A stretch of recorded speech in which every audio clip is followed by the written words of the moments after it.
please, can you give us an overview of the past 2 years, especially as it has impacted on industry, productivity, employment, perhaps the general public? Thank you. Thank you very much, sir. First, let me say that the last 2 years has been very, very turbulent. It has been very challenging for those who are managing the economy. It has been very challenging for those who are investors in the economy. It has been very challenging for those who are citizens of the country. A lot of pain, especially arising from the cost of living, cost of production, instability, uncertainty, and so many more. But it's important to contextualize this, because I must say that the administration at inception was grappling or had to grapple with a number of legacy macroeconomic issues. So the economy was practically on the brink as at the time the administration came on board. So that led to the imperative of the need to urgently stabilize the economy. And of course, this also has its toll on the general populace. Of course, the stabilization of the economy necessitated a couple of reforms, some of which the chairman alluded to. We had the foreign exchange policy reform, which was about the convergence of the exchange rate. We had the fuel subsidy removal, which led to, of course, an escalation of prices. So the economic cost was very high because of the impact on the cost of production. The social cost was also extremely very high because of the impact on the lives of the people. And the political cost was also very high because the government became very unpopular. But I must say that these reforms were inevitable in my view, to bring the economy back from the brink. The external position was extremely very bad. In the private sector, we had a situation where if an investor demanded for say $100,000 to import raw materials of machineries, the best you could get at that time was maybe 10% of that or 20%. Imagine what that did to many investors. And we got to a situation where our letters of credit were no longer being honored by our correspondent banks abroad. It was that bad that if you wanted to do any transaction, the importers were asking for cash and carry. It is completely an aberration in international trade. So that showed how bad things were. So the results was almost completely collapsed. The net result was possibly less than $5 billion. And that led to a situation where we had some desperate moves on the part of the administration at that time to salvage the situation. There was the securitization of our foreign reserves, and the securitization of our crude oil sales, just to be able to fill the gap, so that the system can continue to run. But of course, that was not sustainable. Then we had very serious issues around printing of money. That time, at the end of that administration, we had money printing of over 20 trillion naira, most of which were not even reflected in the budget. So there was a major transparency issue. It was later that the National Assembly had to walk back in a very unusual way to now be approving that humongous amount, just to try to regularize and normalize those things. But of course, there was very little they could do. So these were some of the key challenges. But over the last 2 years, it seems to be gradually turning the corner. And let me also admit at this point that the reforms that took place, many of us who are economists had canvassed for it. Because we all saw the massive corruption around the foreign exchange market. We saw the massive corruption around the subsidy regime. But what we did not anticipate was the enormity of the social cost on the citizens. You know, this is economics. Economics is not physical science. So most times you cannot predict accurately the outcomes of policy. So one of the outcomes we saw was that the social cost was disproportionately higher than what we expected. Because most of us who were economists at that time were saying that the fuel subsidy was being enjoyed only by the rich, people who are riding SUVs and so on. But when the subsidy was removed, we now realize that it was not only the rich that was benefiting from the subsidy, because we saw the impact. The same thing with Forex. When we had the previous regime, exchange rate was 450. That was also a subsidy environment. And we felt that the major beneficiaries at that time were those who were enjoying the arbitrage opportunities. But when the exchange rate was converged and we unified the rate, we now also realize that even the citizens were also benefiting in some ways, you know, from the subsidy in the foreign exchange, because we saw the impact of that on the general price level, you know. So I think it's important to, but let me also say that over the last 2 years, because of the steps that have been taken, we are seeing evidence of, you know, some improvement in the stabilization of the economy. We have seen some, at least in the last 8 months, we have seen an improvement in the stability of the currency. The volatility that we witnessed in 2023 up to maybe first half of 2024, that volatility had reduced significantly. You know, the fuel situation has also improved. Of course, the price increase was very huge, the shock was enormous. But in terms of availability, in terms of, you know, confidence of investors, in terms of the incentive for people to now have the confidence to invest in the downstream sector, I mean, we have seen an improvement. We have seen the Dangote refinery come on stream and it's doing fairly well. As we speak now, we are in a position not to even import petroleum products at all. That policy regime has also helped the sustainability of that investment. But I must also admit that, yes, we have seen some benefits of those reforms. We have seen an improvement in the fiscal environment. And what I mean by that is, you know, the revenue to government at all levels. But what we have not seen, the democratization of the benefits of those reforms. In other words, the benefits have not sufficiently trickled down, you know, to the citizens. We probably have more billionaires today than we had 3, 4, 5 years ago. That you have probably more poor people today than we used to have, because of the fact that the redistribution objective of the reform has not been properly achieved. But when we are removing the subsidy, the whole idea was to take the subsidy away from those who are benefiting from it and restore it to the citizens in a way that it will be a lot more inclusive. That I think we have not achieved much of. Then, of course, there is the issue of productivity, because part of the key objectives of the government, ideally, should be to stabilize the economy, then also to ensure that we have an economy that is productive. That productivity challenge, we haven't made much progress in terms of the fact that, you know, the cost of production. I mean, when I was working here, I had one big generator working there. That is diesel. That's a lot of money, and that is the story all around. So we haven't made much progress in terms of, you know, productivity, particularly from electricity. In terms of the infrastructure, well, I think we have seen some evidence of improvement. Riding from here to Mile 2 and to, it doesn't used to be as smooth. Oh yes. Now we can move. We can say that. Yeah. We can say that within 10 minutes from Moscow to the yeah. You know, of course, it was not started by this year, but it was completed, you know, during the life of this year. And we have seen pockets of that, Lagos, Ibadan. Macroeconomic stability, we have seen some progress. Productivity-wise, we are not there yet. The social outcomes of the reform have been very, very devastating, and we are still struggling with the appropriate model to allow the benefits of the reform to trickle down to the ordinary citizens, so that we can make the reform a lot more inclusive.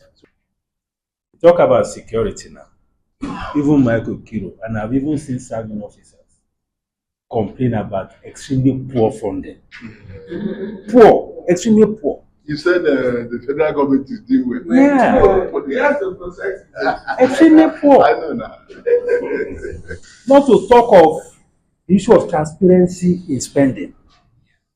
You need to ask some of these DPOs whether they even have any budget. And it's the same across all these services.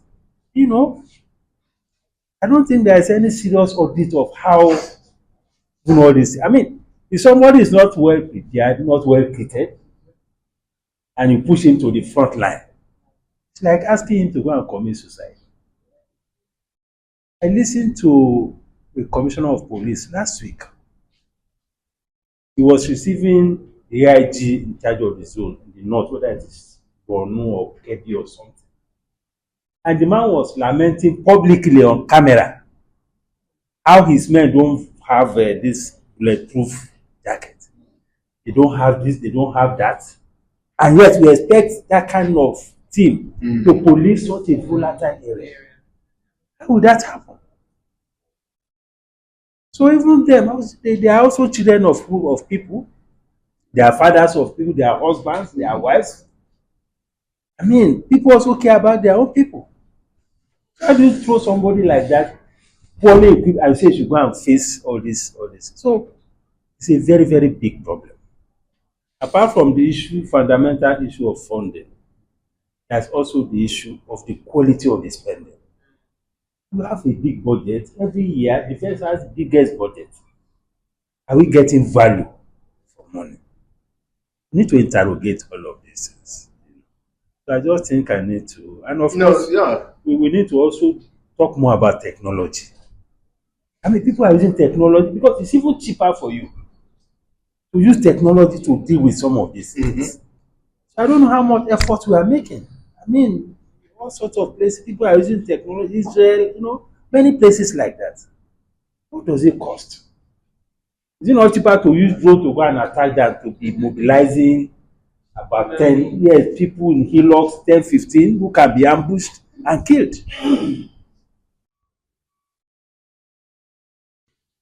Dr. MUDA YUSUF, in the coming 2 years, what do you expect? What would you recommend to the federal government as the direction of the economy? The best way to make this economy work for everybody? Well, first, let me say that when we discuss economy, we should not limit conversation only to the federal government. Because there's always that tendency that everything is about the federal government. Between the states and local government, they account for about 50% of the resources. And just as I said at the beginning, this reform has elevated their revenues. So therefore, they have more to account for at all levels, with federal, states, and the local governments. So, alongside our interrogation of what is happening at the federal, we should also be mindful of the need to interrogate what is happening at the states. Because if we compare it, we even have some debate around federal. Budget will come, we look at how much they are using to buy cutleries, to buy this, all sorts of things. At least, we must give credit to them for that. They put that in public space. Every details, granular details of what they spend in each of the ministries. But how many states provide that? So that engagement at the subnationals is extremely very, very important. Subnationals also have a big role to play in education, because part of the reasons we have all this insecurity problem is because most of those areas where we have insecurity problem, they do not pay attention to education over the years. Because we are just reaping the negligence of 15, 20 years. I like to say that going forward, this is too slightly beyond. For us to ensure that we have a vision in terms of national plan. that every administration, not a situation where everybody the manifesto will now be taking the place of our national economic plan. Let us have a consensus around our economic vision as a country. This is the way it's done in many other advanced countries. So even if you are crafting your manifesto, let it align with that vision. So I don't have people pushing us around every 4 years. So we should have a vision to which our short-term, medium-term manifesto, whatever it is, will be aligned to, that all of us are on the same page. And possibly we can even legislate that kind of vision. That this is our vision 2050 or whatever it is. This is where we want to go as a country. So we are coming in as an administration looking into it. Secondly, it's about our fiscal policy. We need to worry about the level of our debt. The level of our debt is getting to levels that are not sustainable. And because if you look at our debt service to revenue now, it's getting close to maybe 80% or more. To compare our debt service to our capital budget, it's far, far higher than what we are doing spending on capital. And to do that, we need to worry about, first, the amount of debt we take. Second, we should take less foreign debt because they are more difficult to service because of foreign exchange. Third, we should worry about the cost of the debt. We now have a situation where domestic debt, government is taking facility, federal government bonds sometimes around 20, 22, treasury bills over 20. These things are very costly. And these things have implications for debt service burden. So we need to tone down that. And if you are taking debt, for God's sake, let us commit the debt to building domestic capacity to be more productive. Not just spending money on some things that you can hardly put your fingers on. And so you are doing empowerment, you are doing poverty reduction, humanitarian. Let us invest our debt on building capacity to build the economy. That is extremely important. Then our monetary policy, yes, the central bank has talked about orthodox monetary policy. That is fine. But we have to define the limits of the orthodoxy. Because orthodox monetary policy is about allowing the market to dictate the direction of policy. That is what has brought our interest rate to the level to which it is today. Our CRR, cash reserve ratio, is 50%. It's the highest in the whole world. Our MPR, monetary policy rate, is 27.5. It's one of the highest in the whole world. And you can see how much people are paying now to take facility from the bank.